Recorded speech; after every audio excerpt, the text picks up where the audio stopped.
Hey guys, Heisenberg. I haven't made a video in quite a while. Obviously.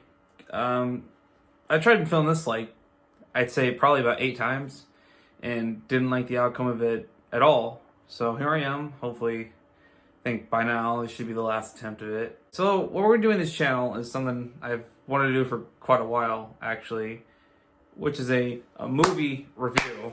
Specifically, we're going to be talking about the film Broken Toy. Or I would say at least half of America has at some point seen this movie in elementary school. Well, maybe not half. At least somewhere at some point in elementary school from the late 90s. Someone has seen this. For those of you who have seen this, I think we can all agree that this movie was a piece of shit.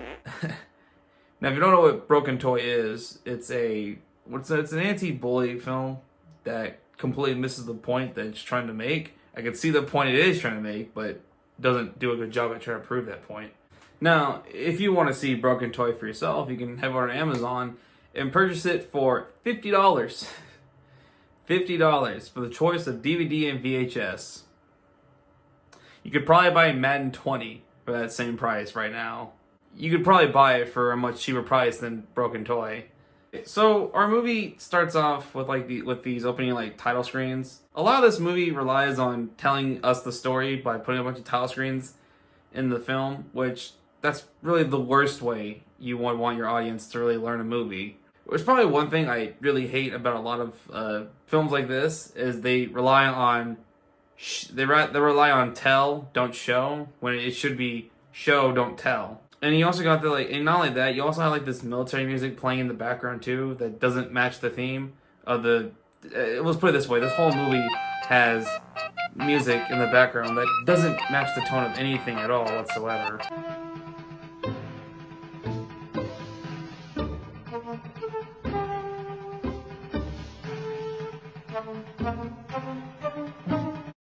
The kind of kid that Michael Myers would bully. No wonder why this dude's really shy. He's over here getting bullied by Michael Myers. I mean, who would have thought that Michael Myers would downgrade from being notorious movie serial killer to elementary school bully? Who would have thought of that, actually? So the movie starts off with showing Raymond in class, and he's getting targeted by the bullies for the first quarter of the film. And then later we're told how recess is something that everyone looks forward to.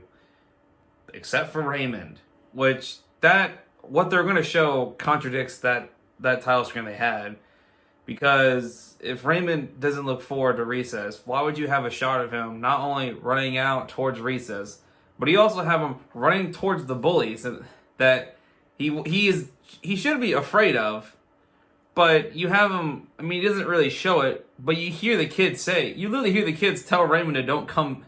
What are you doing here? This is our territory. Get out of here! So Raymond gets scuffled around with the bullies for quite a bit, and then he tries to evade them. And while doing this, we probably get some Golden Globe worthy acting right here.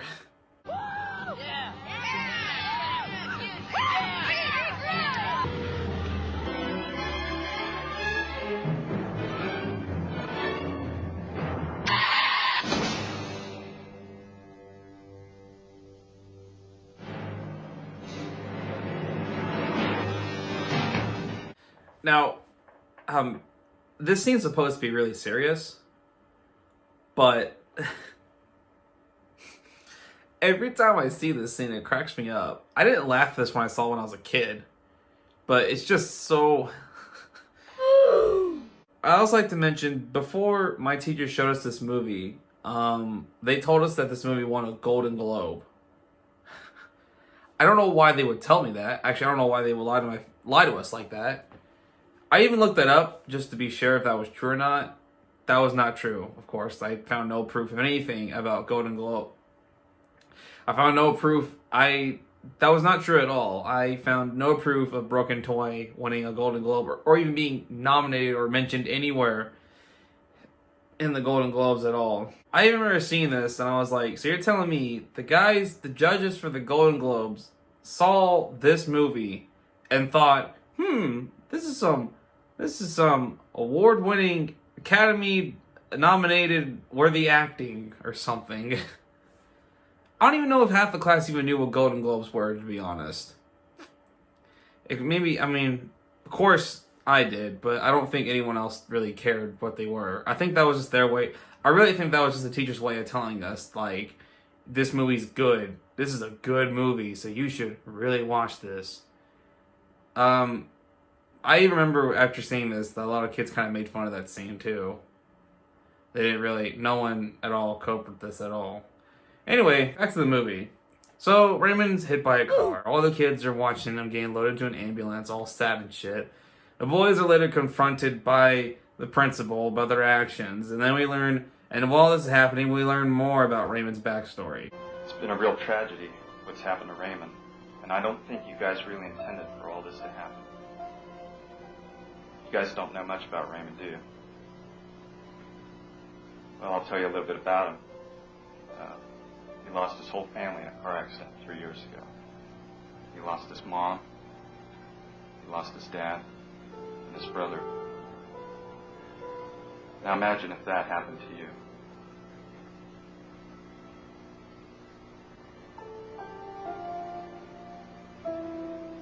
I don't think bullies really think about the person they're picking on.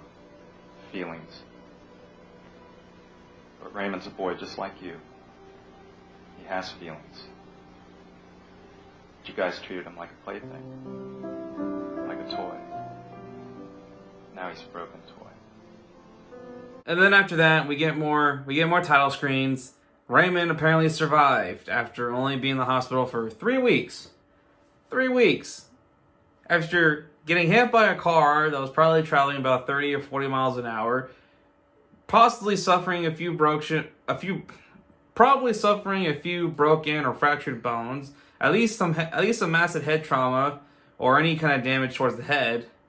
I mean, you even get a shot of him under the car too, and fake blood all over the scene. So, but no, 3 weeks out of the hospital, perfectly fine, and that's it. That's the movie. Oh, well, I forgot. It also mentions how everyone, after he recovered, everyone became Raymond's friend. The end. That's it. So, to put this whole movie in perspective, Raymond, a kid that lost his whole family in a car accident, which I guess if you told us that before, and then you have him get hit by a car, I guess that kind of foreshadows his life story, kind of. So let's say his family gets hit. His family is murdered by a car. His family was murdered. His family was killed in a car accident. He lives with his grandmother. He's bullied by kids consistently. He gets bullied to the point where he tries to run away and he actually gets hit by a car. The bullies feel bad. Everyone is sad. The bullies find out that he's alive and he recovered and he's back in school, and they all become his friend. What? You're telling me that if I were to give... No one would... Actually, I take it back. That's probably a genius idea. I should have done that, and I probably should have done that a long time ago. I should have let Myself get bullied, run into oncoming traffic, then get hit by a car, then if I live, people will feel enough pity for me to become my friend. That is a genius idea to get rid of social anxiety. I mean, that right there is some big brain energy, okay? Look, this movie probably came out like the late 90s, early 2000s, I think. I should probably cut this movie some slack, okay? However, the same company who made Broken Toy did several other movies, and they're all the same. They are literally the same as Broken Toy. I think Broken Toy only stands out though because it's a better film than all of them. If anything, these other films are actually worse. But at the same time, though, they're equally as sad. You have your main character. He has your main character who doesn't have a lot of friends. He's bullied a lot. He has a family, and he has someone in his family who dies. Kids hear about his life story, whether if that's finding out that his dad or whoever died, and then he has a tragedy happen to them. People feel enough pity for them, become his friend. That's how it is for all of their films. And to me, this bothers me because everyone who gets bullied isn't a kid who has their family killed in a car accident and has a tragedy happen, then has like a horrific accident happen to them. That's not really how this works. So, I mean, I understand this movie. I understand how this movie came out ages ago, but even then, I still think it's out of touch because I feel like even kids who saw this back then, who were getting bullied, don't have a tragic life like Raymond, and you don't really have to have a sad life like Raymond does in this movie to be a kid that doesn't need to be bullied. I mean, I guess the point of the film is just to, like, if you don't know someone's life, then why should you mess with someone if you don't know them? I mean, I can kind of see the point. I mean, that's not exactly what it is, but the general idea of it, basically. But it just does, it's executed in probably the worst, if not the most cheesiest way possible. And like I said before, not every kid is going to see this movie, or not every kid who is bullied is going to see this and have a story, or a tragic story like Raymond does. So, and I also don't understand what it is with this film, the company that makes Broken Toy and several other films they've done, like Scar. I don't know what it is with them and kids having sad lives or tragic stories. I don't know why, because that's all it is for our main characters. Before I end this video, though, I'd like to give a shout out to Scott Cramer, even though he has like a way bigger channel than I do. He is actually the reason why I'm making this video, because he actually covered on Broken Toy first. That kind of gave me the idea to do this video, and I don't want people to think I'm just copying off of him. So, and I think his video is a lot more funnier too. It's a lot more funnier, and he also goes more in depth with not just Broken Toy, but the other films like Scar and the other anti-bully films that were made by the same company that did Broken Toy. So that's it for today's video. Hope you guys enjoyed, and I will see you guys in the next video.